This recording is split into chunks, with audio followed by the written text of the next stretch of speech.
Hello po, good morning mga kalola. For today's video, samahan niyo po akong gumawa ng pancake para sa aming breakfast. At ito na nga po yung mga nailuto ko. Medyo marami na rin ako nailuto.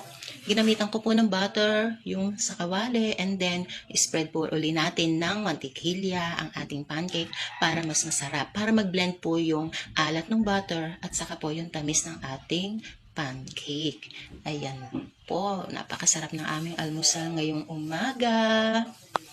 At ang ating pong apo na si Zoe ay medyo naiinip na sa mga niluluto ko. Gusto na rin po niyang kumain. At ito na po yata yung last natin na pancake na gagawin para sa ating almusal. Hanguin na natin at lagyan ulit po natin ng mantikilya.